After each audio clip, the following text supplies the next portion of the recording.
Good morning, students. As you know that we have finished the chapter of nuclear radiation and detectors.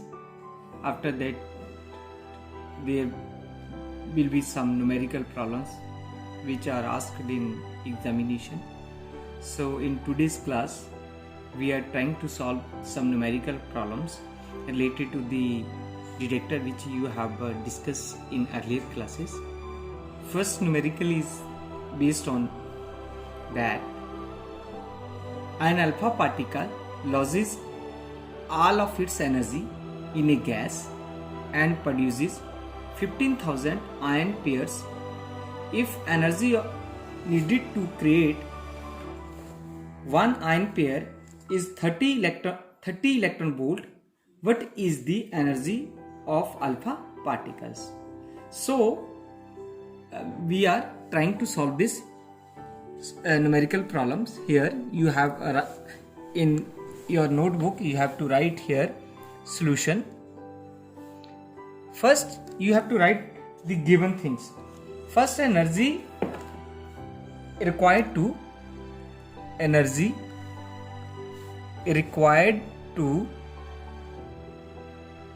create one ion pair is equal to कितना दिया हुआ हमें 30 electron volt 30 electron volt. Second क्या दिया हुआ energy required to create 15,000 ion pair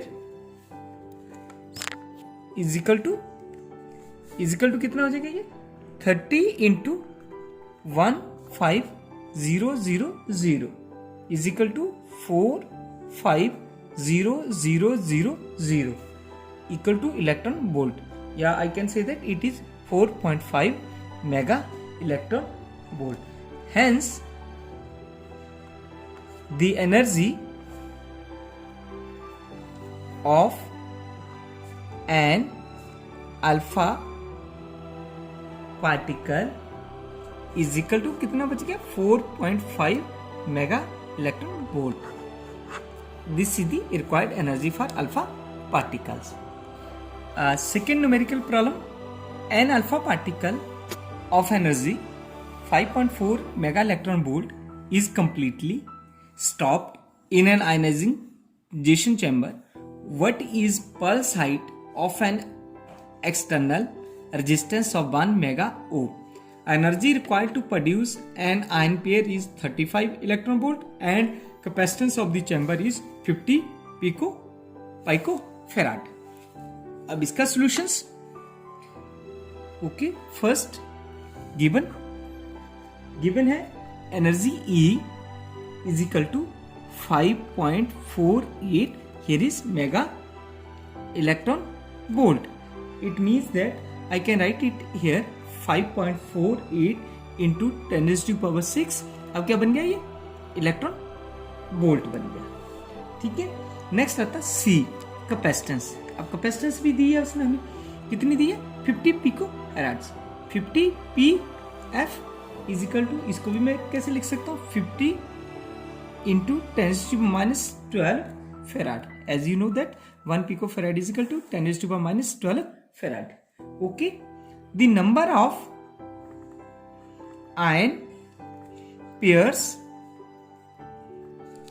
produced denoted by n is equal to 5, यानी E कितना है मेरे पास 5.48 into 10 raised to power 6 electron volt upon ion pair is 35 electron volt. Electron volt से electron volt cancel हो गया. Then 1.566 into 10 raised to power this 5 ion pairs. Okay, then we have to calculate the pulse height. What is the pulse height? उसने हमसे पूछा है pulse height. तो pulse height is denoted by pulse height is denoted by B is equal to NE upon C. अब N भी मेरे पास है value here, C भी मेरे पास है और E भी मेरे पास है. तो N की वैल्यू है हमारे पास 1.566 into 10⁵ into E is nothing but it is the electronic charge. तो इलेक्ट्रॉनिक चार्ज इज 1.6 इंटू 10⁻19.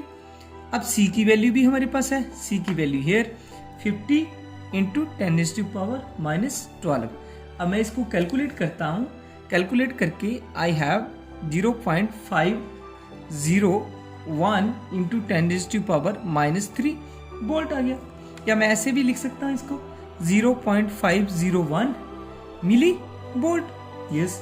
अब now we have to calculate the current.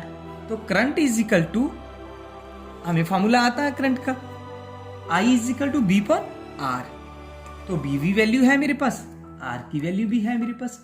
तो 0.501 into 10⁻³ upon 10⁻6.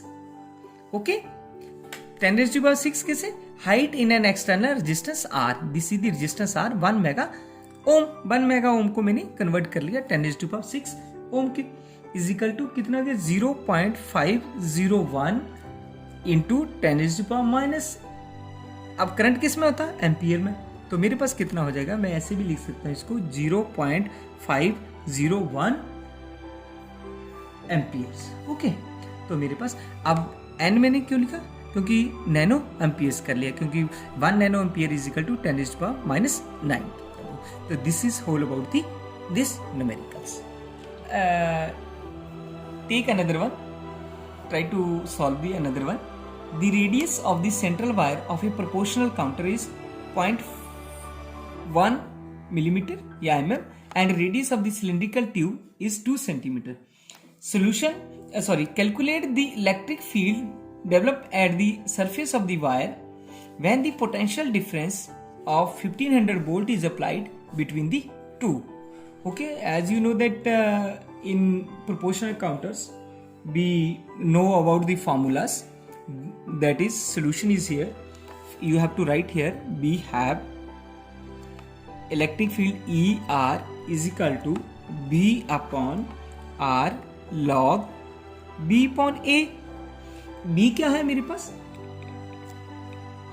Radius of the cylindrical tube and A is the radius of the central wire, as we have written in discussed in our proportional counters. Okay, first write given the things. B is equal to 2 centimeter, A is equal to 0.1 mm, R इसको मैं कैसे लिख सकता हूँ? 0.0001 metre, या इसको भी मैं मीटर में कन्वर्ट कर सकता हूँ. Yes, I can. 0.02 metre. And volt is also given here. Volt is 1500 volts. Okay, now at the surface of the wire R कितना है मेरे पास? At the surface of the wire 0.0001 metre. Okay, अब मैं इसकी वैल्यू इस equations में put करने लगा हूं, जिसको इक्वेशन नंबर मैंने 1 दिया हो. तो ER is equal to 1500 volt की जगह मैंने वोल्ट पुट कर दिया.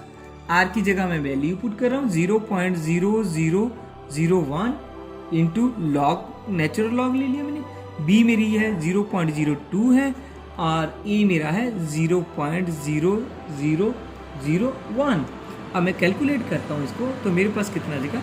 2.83 into 10⁻6 volt per metre. Hence it means that the electric field developed around the wire is, कितनी आ गई फील्ड मेरी? 2.83 into 10⁻6 volt per meter. This is the answer. Let's try one more the numerical problems. Calculate the electric field at the surface of the wire of a GM counter based on the GM counter. The radius of the wire is 0.1 mm and the inner radius of the outer cylinder is 2 centimeter. The potential applied between the two electrodes is 2. Similarly, अब जैसा ये जैसे हमने पहले किया वो same है. Similarly solution में हम क्या लिखेंगे? We know that electric field E is equal to B upon R natural of B upon E. Similarly same B कितना दिया हुआ हमें? B आपको पहले भी बताया ना मैंने, रेडियस ऑफ द सिलेंडर्स था. तो रेडियस ऑफ द सिलेंडर कितना? 2 सेंटीमीटर है. Okay. A radius of the wire है. रेडियस ऑफ द वायर कितना? 0.1 mm. अब इसको मैं कन्वर्ट करता हूँ सेंटीमीटर में, 0.01 सेंटीमीटर. अब वोल्टेज गिवन है 2000 वोल्ट है. अब हम क्या करेंगे? इसकी वैल्यू पुट कर सकते हैं इस इक्वेशन नंबर 1 में. तो E इज इक्वल टू कितना आ जाता है मेरे पास? 2000 अपॉन R कितना?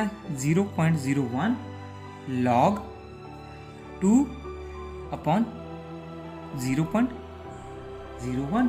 अब किस कैलकुलेट करूंगा मैं इसको, तो मेरे पास कितना आ जाता है? 37750 वोल्ट पर सेंटीमीटर. तो electric field at the surface of the wire कितना आ गया? 37,550 वोल्ट पर सेंटीमीटर से आ गया मेरे पास. Okay, this is the answer for this numerical problems. Thank you. That's for today's class. I will give you some unsolved numerical problem for your homework. You can try at your home in this lecture and in this video. Thank you once again. Some unsolved numerical problems you have to attempt at your home.